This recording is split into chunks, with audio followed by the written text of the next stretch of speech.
गुरु प्यारी साध संगत जी, धन कृपाल जी। कई बार हम अपने किसी रिश्तेदार के साथ या किसी सगे संबंधी या दोस्त मित्र के साथ किसी भी संत के पास जाते हैं जिनको वो मानते हैं। हमें नहीं पता कि वो संत जी किस तरीके के हैं, पर हम अपने उस रिश्तेदार या दोस्त पर विश्वास करके उनके पास जाते हैं। जाते तो ज़रूर हैं, पर ये ध्यान नहीं देते कि वो कैसे संत हैं या क्या है। हमें उनकी दी हुई किसी भी चीज़ का निरादर नहीं करना चाहिए। हो सकता है कि वो पूर्ण संत हो और हमें कुछ ऐसी चीज़ दे दे जो हमें बाद में ढूंढने से भी ना मिले।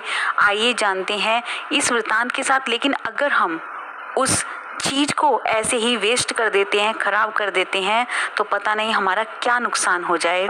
इस वृतांत से जानते हैं। एक बार दो बहनें, एक बड़ी बहन थी और एक छोटी बहन थी।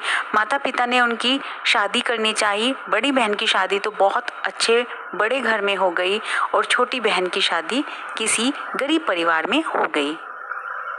माता पिता हमारे लिए अच्छा ही सोचते हैं, शायद उन्होंने ये सब नहीं ध्यान दिया और इस प्रकार उनकी शादियां हो गई। अब शादी के बाद छोटी बहन किसी संत को मानने लगी। वो अपनी बहन को लेकर बड़ी बहन के साथ संत जी के पास गई और दोनों बहनों के यहाँ क्योंकि कोई भी बच्चा नहीं था, तो उस छोटी बहन ने कहा कि मैं अपने संत जी के पास जा रही हूँ, तुम भी मेरे साथ चलो और उन संत जी से हम प्रार्थना करेंगे कि वो हमें कुछ ना कुछ ऐसा दे जिससे हमारे घर संतान हो जाए।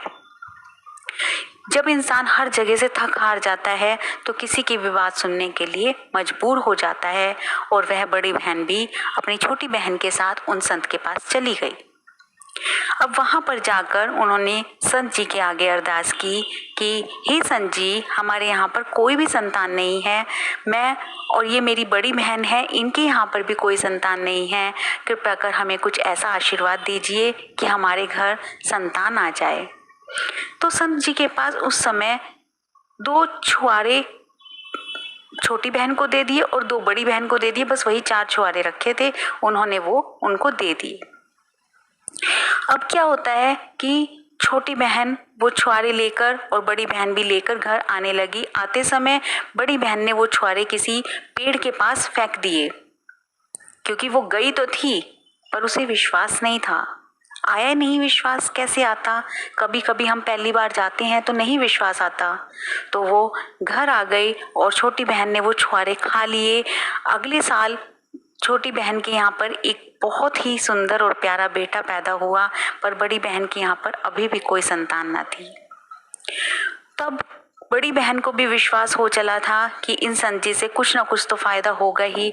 तब वो दोबारा अपनी छोटी बहन के साथ उन संत जी के पास गई और छोटी बहन ने जाकर संत जी से कहा कि आपकी आशीर्वाद से संत जी मुझे ये संतान हुई है, मुझे ये बेटा मिला है, मैं आपकी बहुत शुक्रगुजार हूँ। तब संत जी ने कहा, और बेटा ये जो आपकी बड़ी बहन है, आपको क्या हुआ है? तो उन्होंने कहा, संत जी मैं माफ़ी चाहती हूँ, पर मैंने वो छुआरे खाए ही नहीं और वो शर्मिंदा होकर ये बताना ही भूल गई कि मैंने वो छुआरे फेंक दिए थे। और संत जी ने कहा, तो फिर कि मेरे यहाँ पर कोई भी संतान नहीं है संत जी, मैं आपसे फिर से विनती करना चाहती हूँ, फिर से वही आशीर्वाद चाहती हूँ। कृपा कर मुझे वो आशीर्वाद दे दीजिए कि मेरे घर भी संतान पैदा हो जाए। तब संत जी ने कहा कि बेटा आपने जाते समय वो जिस पेड़ के पास छुआरे फेंके थे ना, उस पेड़ के पास जाकर देखना, उसने अपनी कोख में अपने एक साइड में एक घेरा सा बना लिया है, अपनी छांव में एक बच्चे को पाला हुआ है, वो आपका बच्चा है, वहां से ले लेना। जब आप लोग संत जी की दी हुई चीज का निरादर करते हो ना, किसी भी परमात्मा की दया से वो देन आती है तो हमें वो संभालनी पड़ती है। आपका बच्चा वहां पर सुरक्षित है, जाते हुए ले लेना। बड़ी बहन ने भी जाते हुए देखा और उस पेड़ के अंदर जब ढूंढने लगी तो देखा कि उसकी एक खोर में पेड़ ने अपने अंदर उस बच्चे को रखा हुआ था और बहुत ही केयर से उसको रखा हुआ था। कैसे वो बच्चा वहां जन्म हो गया उसका, तो तो हमें नहीं पता होता कि गुरु हमें क्या दे रहे हैं, कब दे रहे हैं, कैसे दे रहे हैं। हम उनकी देन को अस्वीकार ना करें। जब भी हमें कोई देन मिले तो उसे हाथ जोड़कर शुक्रिया अदा कर कर उनका आशीर्वाद समझकर ग्रहण करें, तो हमें उसका और भी ज़्यादा फायदा होगा। अब दोनों बहनें खुशी खुशी रहने लगी और अपने बच्चों की परवरिश करने लगी।